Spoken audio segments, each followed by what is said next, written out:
बिस्मिल्लाहिर्रहमानिर्रहीम वसल्लल्लाहु अला नबीयिल करीम रब्बि इश्रह ली सदरी वयस्सिर ली अमरी वहलुल उक़्दतम मिन लिसानी यफ़क़हू क़ौली।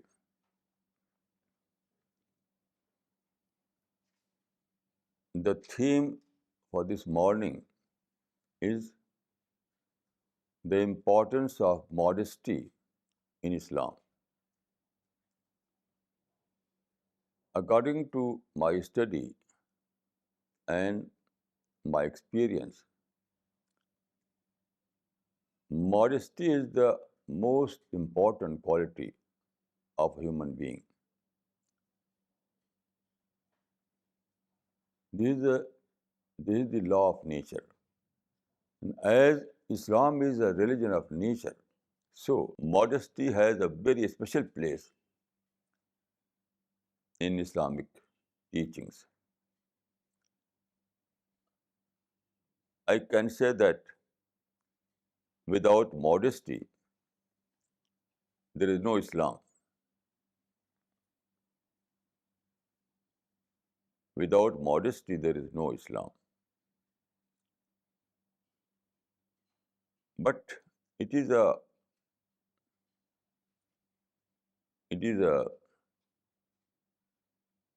strange phenomenon that present Muslims don't know the value of modesty. According to my experience, every Muslim lives with the sense of pride. Everyone speaks the language of pride. Everyone says that I am proud that I am a Muslim. I am proud that I was born in a Muslim family. All the literatures depict Islam as a religion of pride. You know, Muhammad Ziaul Haq was the president of Pakistan. So he visited America and he addressed United Nations. In this address, he said that Muslims have discovered their pride in Islam. I attended a lecture delivered by a Muslim scholar, a great Muslim scholar. So he was asked a question after his lecture that you said so many things about the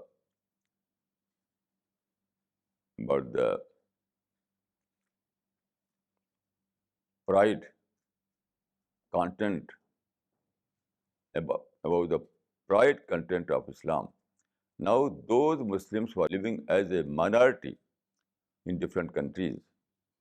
So what is your message to these minority Muslims? He said, after a pause, he said that it is a very difficult question. It is a very difficult question. Then he said, in Islam, we have the model of strength, but in Islam, there is no model of position of modesty. In Islam, we have the model of position of strength, but in Islam, we have no model of position of modesty. This answer was very strange because all the teachings of Islam are based on modesty. First of all, we say in our kalima, La ilaha illallah. There is no God but one God. This is the kalima of Islam. La ilaha illallah. There is no God but one God. But what means? It means that the greatness is only for God. There is no great but one great. So greatness is only for God. We are not great. So when we are not great, it means that we are modest. When greatness is not our quality, then the other position is that our quality is modesty. Even the word Islam itself has the connotation of modesty. Why? Islam means submission, surrender. So what is submission and what is surrender? It is modesty. Islam means religion of modesty. Islam means religion of modesty. Then the most important worship in Islam is salat, that is namaz. We perform 5 times a day. Salat is the most important worship in Islam, which is performed 5 times every day. So what is salat?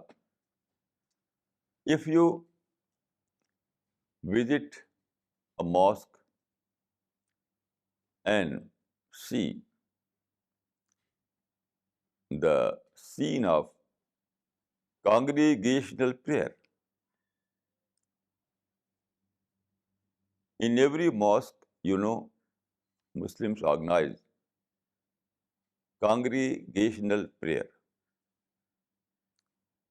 So if you visit a mosque and see the scene of congregational prayer, you will find that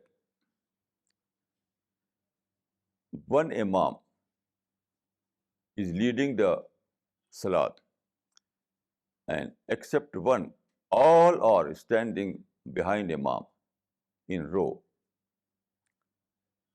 It means that salat means except one, all must go to back seat. This is congregational prayer. Except one, all have to go to back seat, to back seat, to back seat. So in Islam, back seat is rule, and seat of imam is an exception. So this is Islam.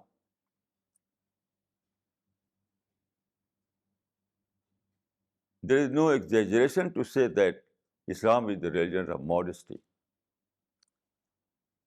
Religion of modesty. But the problem is that our history was written in the language of pride. The title of our history books is like this: Futuh Sham, victories in Syria. Futuhul Buldan, victories in countries. So when you read history, you read the history of victories. So when you say that Islam is the religion of pride, this Islam is derived not from Islamic scriptures, but from Islamic history, from Muslims' history. This concept that Islam is a religion of pride is derived from Muslims' history rather than Islamic scriptures.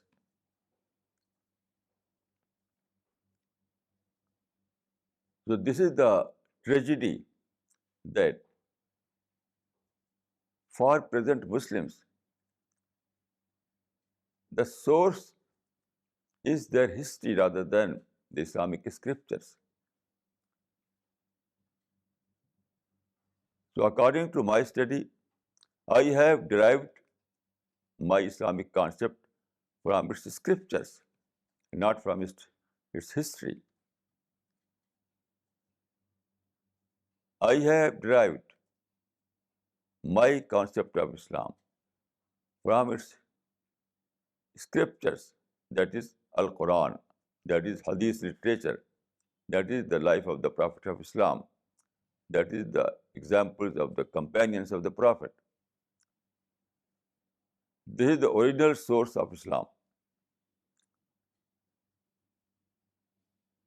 And I have derived my Islam from this original source.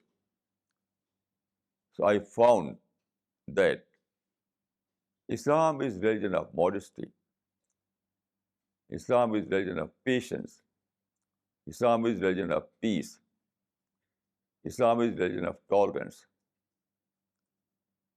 This is the true picture of Islam.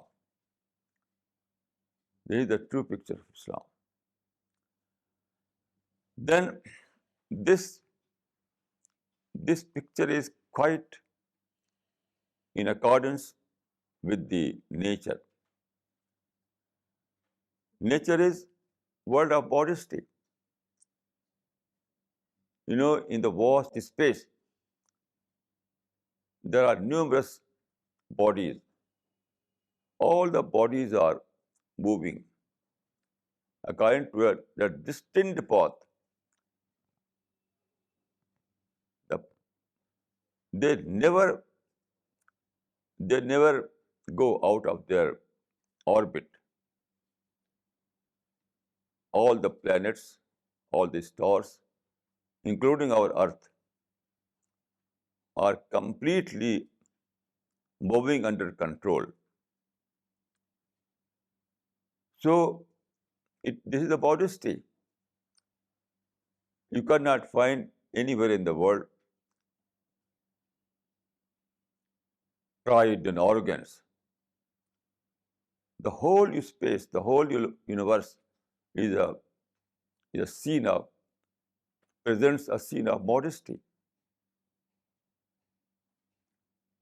So nature itself is based on modesty. And as Islam is a religion of nature, Islam is also based on modesty. The Prophet of Islam has said, Man tawaza rafa'ahullah. Man tawaza rafa'ahullah. One who follows the way of modesty, he will be elevated by God. One who follows the path of modesty, he will be elevated by God. Man tawaza rafa'ahullah. The same is mentioned in the Quran in these words. As-sulhu khair. As-sulhu khair means reconciliation is the best. Reconciliation is the best. Now, what is reconciliation? It is method of modesty. Reconciliation on unilateral basis. As-sulhu khair means reconciliation on unilateral basis is best policy. So, reconciliation on unilateral basis is nothing but modesty. If you are proud, you cannot follow this principle.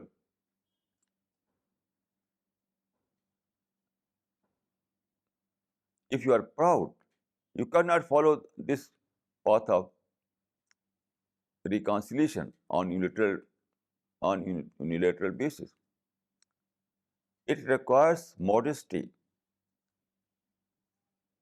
It needs modesty to follow this path.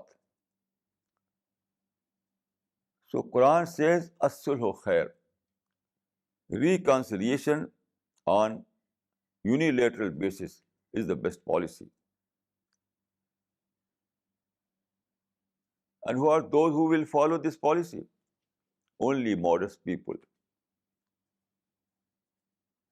Proud people cannot follow this policy. So all the teachings of Islam are based on the principle of modesty. There is a verse in the Quran, وَعِبَادُ الرَّحْمَنِ الَّذِينَ يَمْشُونَ عَلَى الْأَرْضِ هَوْنًا وَعِبَادُ الرَّحْمَنِ الَّذِينَ يَمْشُونَ عَلَى الْأَرْضِ هَوْنًا. This verse you can read in the chapter Luqman. It means that true believers are those who walk on earth with modesty. وَعِبَادُ الرَّحْمَنِ الَّذِينَ يَمْشُونَ عَلَى الْأَرْضِ هَوْنًا. True believers are those who walk on earth with modesty.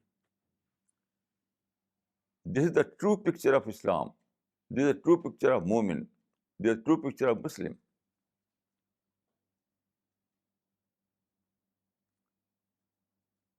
There is a saying, well-known saying, that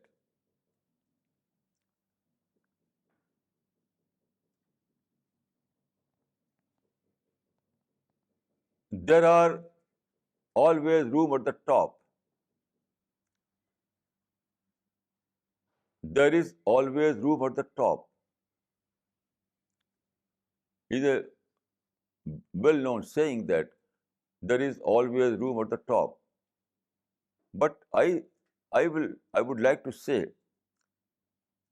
that the better saying, the better formula is quite contrary.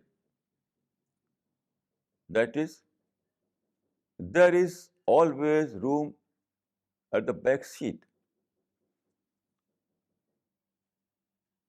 There is always room at the back seat.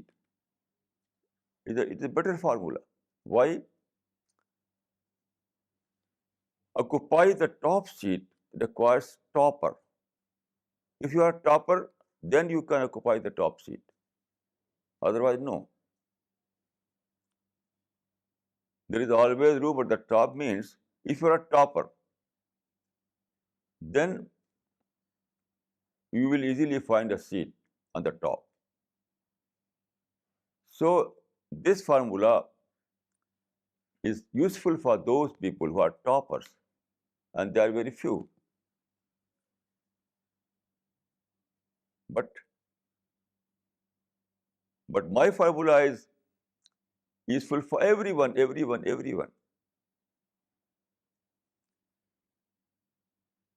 is always room at the back seat.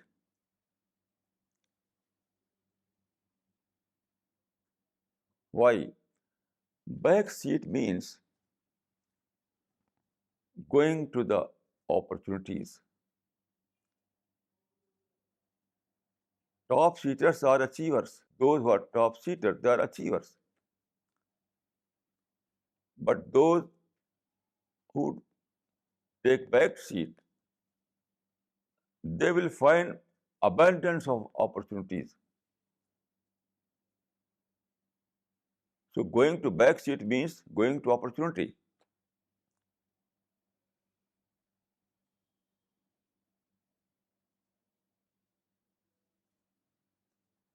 Going to back seat means going to opportunity. But very few people know this formula. This is the formula of nature, as well as this is the formula of Islam. There is always room at the back seat. This is the formula of nature as well as this is the formula of Islam. The best formula, which is useful for everyone, everyone, everyone. Now, I would like to say that in every situation, there are two possibilities. In every situation, there are two possibilities. One in term of actual, one in term of actual, and the second in term of potential. In every situation, there are some actuals and there are some potentials. So in every situation, there are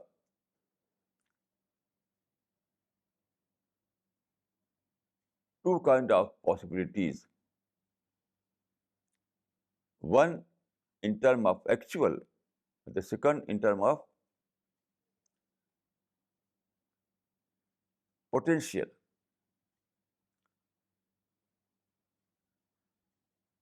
People generally opt for actual. They run after actual. Why? Because actual is observable.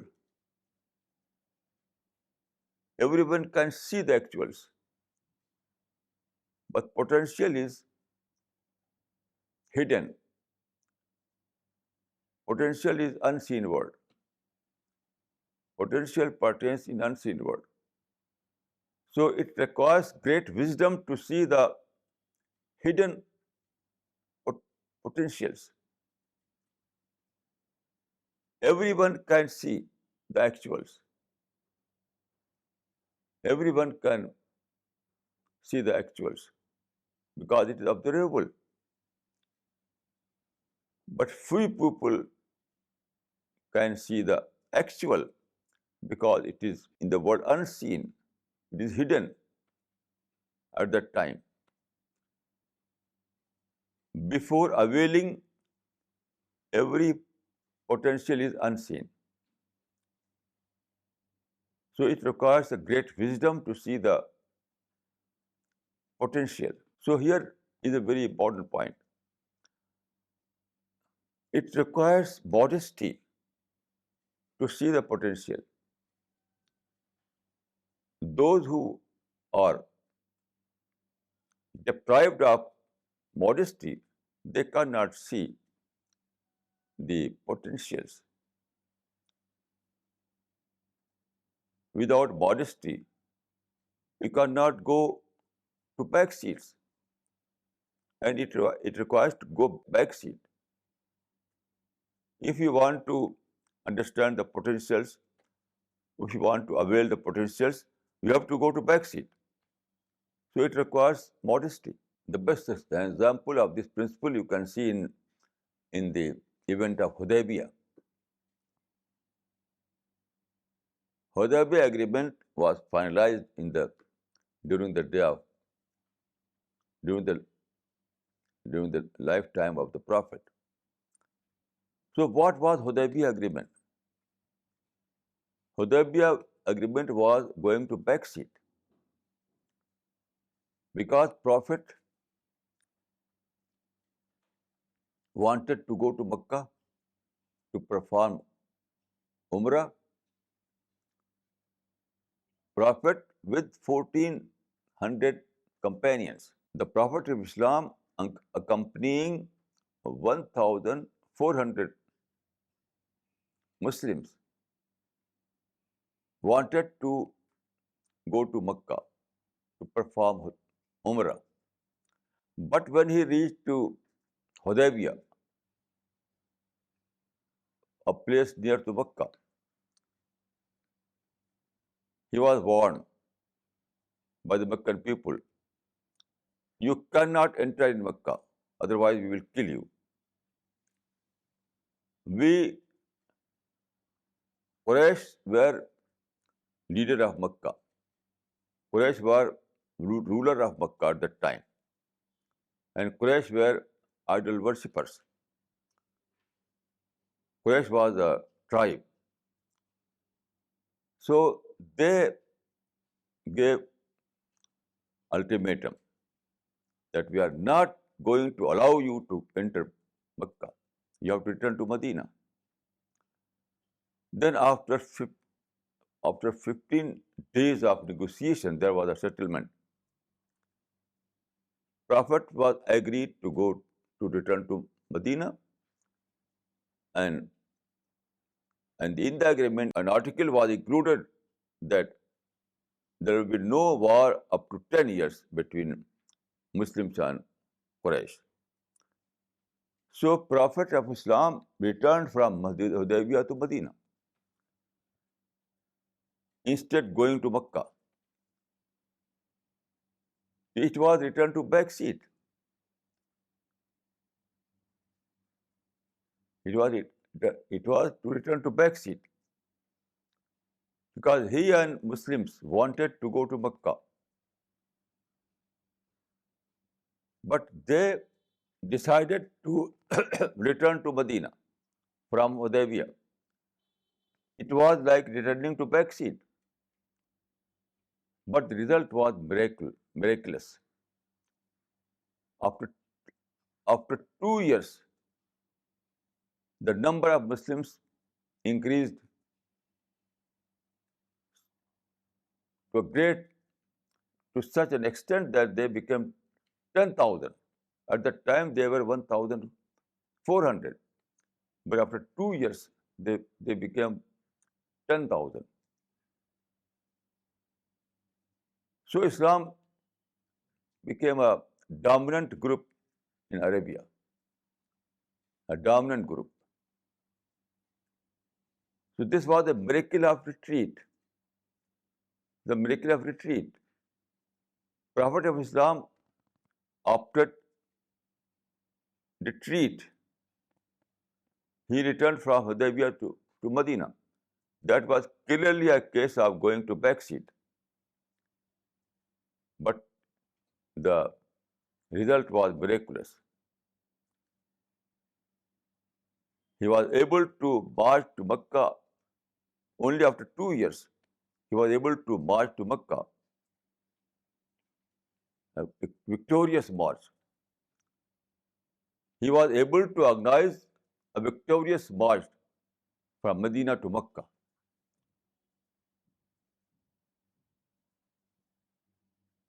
And then Quraysh has no power to say that we are not going to allow you to go to Mecca. They became helpless. After 2 years, Quraysh people became helpless. So this is the miracle of going to backseat. So general formula is there is always room at the top. But I would like to say that according to the law of nature, according to the Islamic teachings, there is always room at the back seat. Then I would like to give two comparative examples in this regard. Prophet of Islam was born in Mecca in 560 AD. Then he was appointed as prophet in 610. And after his death, Muslims were able to establish Khilafat. And this Khilafat continued from Medina to Damascus and then to Baghdad, to Spain, and to Turkey. In the final stage, the center of Khilafat was Turkey in the final stage. So there was Khalifatul Muslimin. At that time, there was Khalifatul Muslimin, and he was virtually ruler of all Muslim territory in Africa, in and all the Arab countries. And he was virtually the ruler of all the Muslim countries. So he was Khalifatul Muslimin. He was center of, at that time, Turkey was center of Islam, center of Muslims, center of Muslim politics, center of Muslim culture. So at that time, Khalifatul Muslimin, at that time, Turkey was the center of Khalifatul Muslimin. Then what happened? In the First World War, Turkey joined with Germany, and Germany was defeated, and also Turkey was defeated. So after this defeat, the whole empire was shattered. It was a great setback to the Khilafat. Then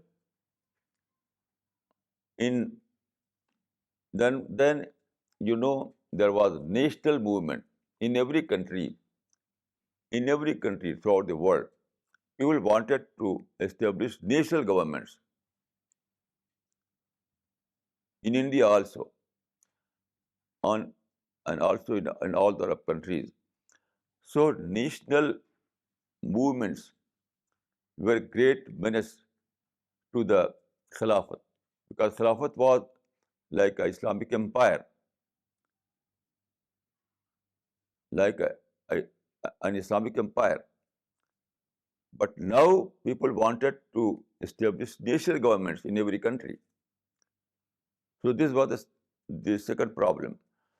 Due to these problems, the area of Khilafat was reduced, except Turkey. The area of Khilafat Islami was reduced. Then all the Muslim leaders of that time, all the Muslims of that time wanted to revive the Khilafat. For example, Sayyid Jawad al-Afghani of Arabia, then Muhammad Ali and Shaukat Ali of India, Abul Kalam Azad of India. So throughout the Muslim world, all the Muslim leaders wanted to retain Khilafat, wanted to revive Khilafat.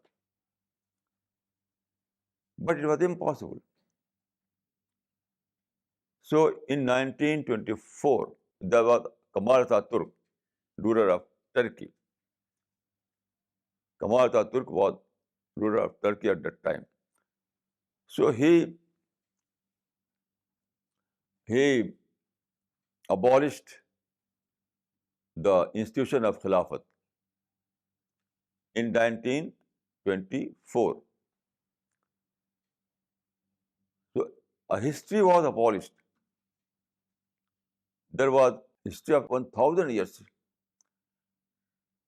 Khilafat was having a history of 1,000 years, a long tradition, long historical tradition. But in 1924, the whole history was buried, and the Khilafat was abolished. Now there is no Khalifatul Muslimin.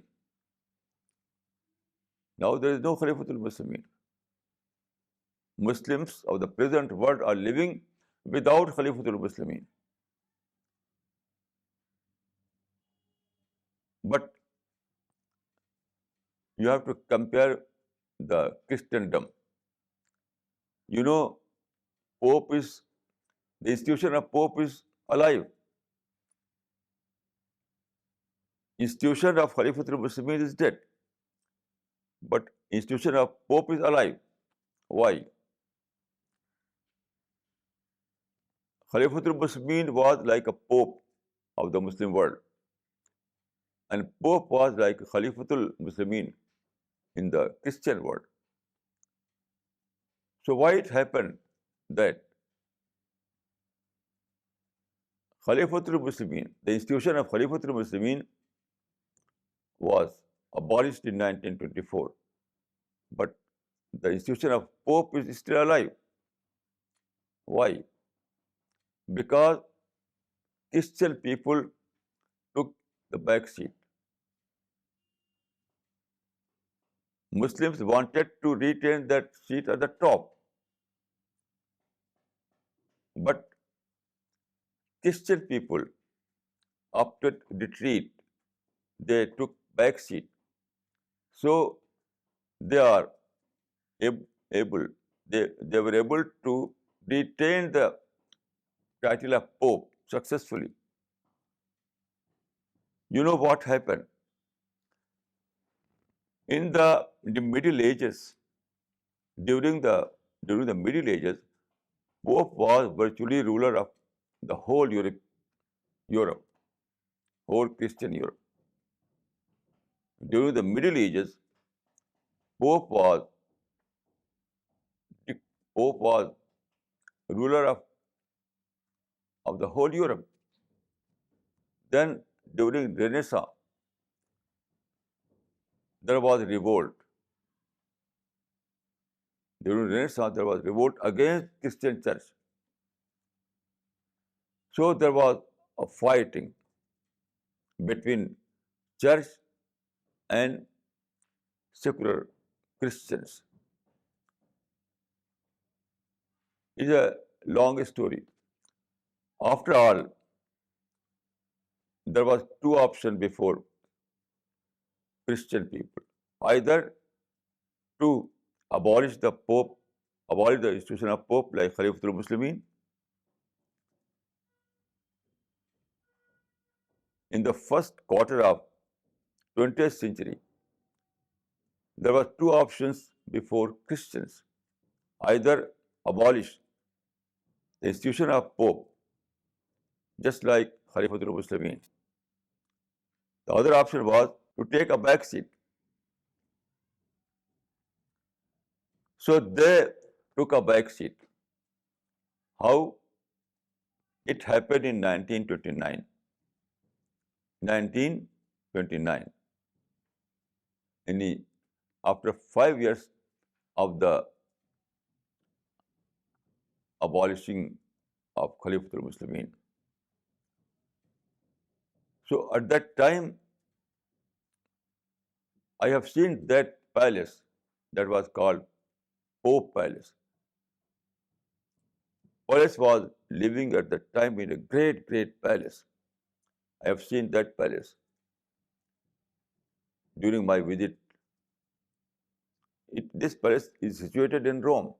Then during the rule of Mussolini, at that time Mussolini was ruler of Italy. So there was a negotiation, long negotiation between the state of Italy and the representatives of church. So church agreed to adopt a reduced position of Pope. So church was allotted a very small piece of land in Rome that is called Vatican. You know the area of Vatican City? Vatican City is the seat of Pope. Vatican City is supposed to be an independent country. And you know what is the area of this Vatican City? Merely 110 acre. That's all. 110 acre. Precisely 109 acre. Precisely 109 acre. This is the area of Vatican City. But the seat of Pope. So they opted for reduced position, and the result was miraculous. Now Pope is now the Pope is spiritual ruler of the whole Christian world. From Vatican City, Pope is able to organize all kind of Christian activities throughout the world, educational activities, social activities, and missionary activities. So although the seat of Pope is very, very small, no more than 109 acre, that is Vatican City. I have seen this Vatican City. It's very small. But the most important part is that by taking back seat, they were able to retain their historical title, the Pope. So area is not important. The historical title is important. In this case, area is not important. The important thing is that by this policy of modesty, this was a policy of modesty. So by this policy of modesty, they were able to retain the historical title of Pope. You know, Pope is a very, very historical title. It has mysterious glory. The word Pope contains a mysterious glory because of its history, the long history behind this title. There is a long historical tradition behind this title. So this was a case of modesty. By this policy of modesty, Christian people were able to retain the historical title of Pope. Now you know Pope is their strength. Pope is center of unity for Christendom. Pope is spiritual power for Christendom. Pope is a great name for Christian community. We have no such name. We have lost. So Khalifatul Muslimin was a great name for us, more than Pope. Khalifatul Muslimin was having a great, great historical traditions from Abbasid period up to Ottoman period. The center of Abbasid Caliphate was Baghdad, and center of Ottoman Caliphate was Turkey. So there is a long historical tradition.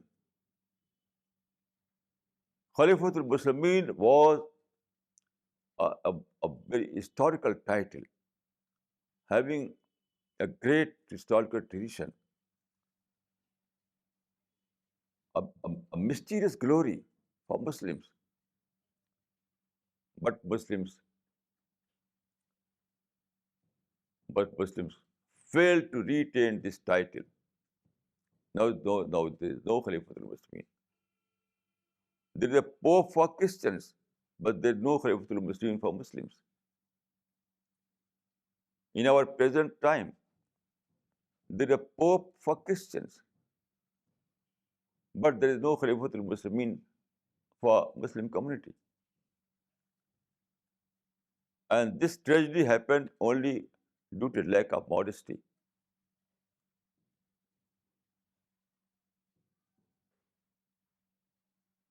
All our Muslim leaders wanted to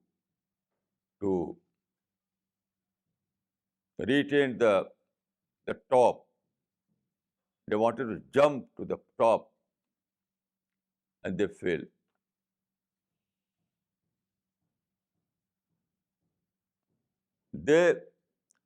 For them, the real option was to take a back seat. The real option, actual option. for our Muslim leaders of that time, the only possible option was to take a back seat, just like Vatican. They have to opt for a small piece of land as a center of caliphate, just like Vatican. We were able to establish an Islamic Vatican at that time in 1924. The Christians established a Vatican in 1929. The same was possible for us to establish Islamic Vatican in 1924. But due to lack of wisdom, we were not able to avail this opportunity. So this is the greatest principle of nature. As well, this is the greatest principle of Islam. All those achievements are related to modesty. Pride, sense of pride always lead to destruction. Sense of pride always leads to failure, and sense of modesty always leads to achievement. This is the most important aspect of Islam, as well as this is the most important law of nature, both.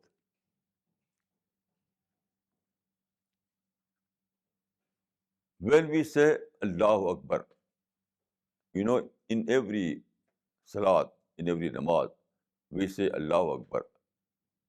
Every day, no less than 250 times. Every day. Every day we perform salat 5 times, and during these salats, we repeat this word again and again, Allahu Akbar, in azan as always as in namaz, both. So we say Allahu Akbar no less than 250 times every day. Now, what is Allahu Akbar? Allahu Akbar means God is great. So when you say that God is great, you are also saying that I am not great. I am modest. Greatness is for God and modesty is for me. Allahu Akbar means greatness is for God, and for me only modesty. This is the lesson of Islam. This is the crux of Islam. But people say, I am proud to be a Muslim. It is nonsense. Everywhere, people say, present Muslims say, I am proud to be a Muslim. I am proud to be a Muslim. No, it is wrong. It is baseless. It is quite against the teachings of Islam.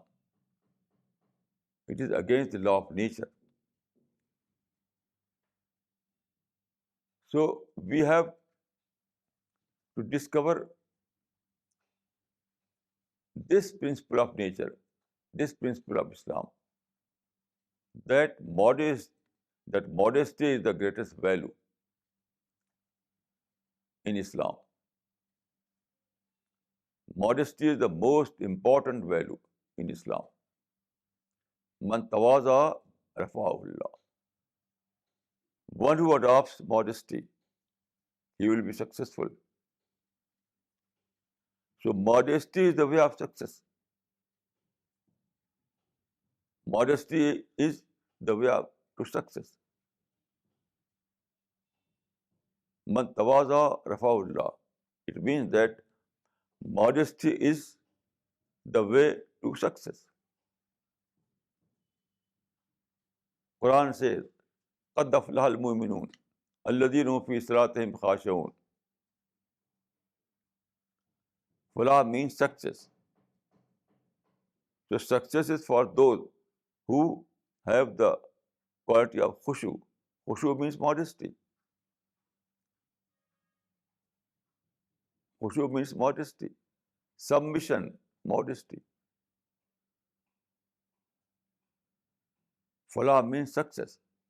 قَدْ أَفْلَحَ الْمُؤْمِنُونَ الَّذِينَ هُمْ فِي صَلَاتِهِمْ خَاشِعُونَ. It means that success is for those who are modest. Success is for those who are modest. Modesty is the culture of universe. All the bodies of the space are modest. They modestly follow the law of nature. They modestly follow the command of God. No rebellion. No item of the vast universe goes against the law of nature. They follow with complete submission the law of nature. This is modesty.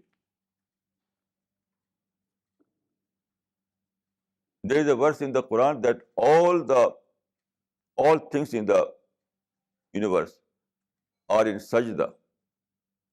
Sajda. Sajda means modesty. So it is Quran's declaration. Quran gives us this great news that the whole universe is in sajda. All the trees, all the stars are in sajda. They are doing sajda. An-najmu wa-shajaru yasjudan. An-najmu wa-shajaru yasjudan. And from stars up to tree, everything is in sajda.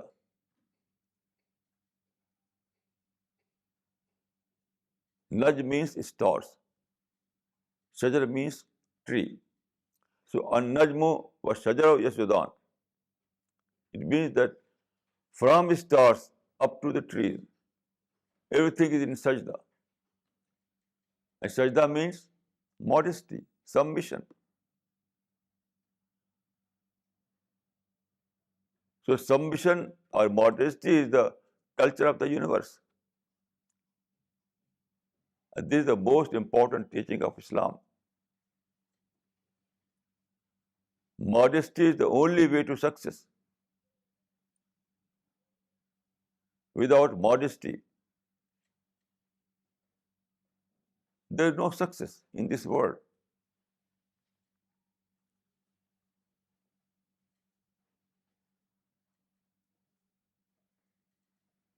An-najmu wa-shajaru yasjudan. These are verse of the Quran. You can see it in the chapter Ar-Rahman. Ar-Rahman is the title of a chapter of the Quran. In this chapter, you can read this verse, An-najmu wa-shajaru yasjudan. From stars up to the tree, everything is in sajda.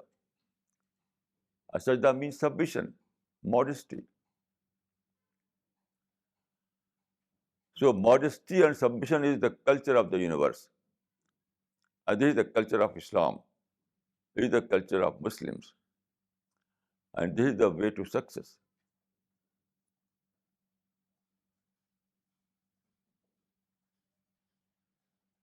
So we have to know this fact We have to believe on this fact. We have to mold ourselves in this. We have to mold ourselves according to this fact. We have to make ourselves modest. So modesty is the only way to success. أقول قولي هذا وأستغفر الله لي ولكم أجمعين.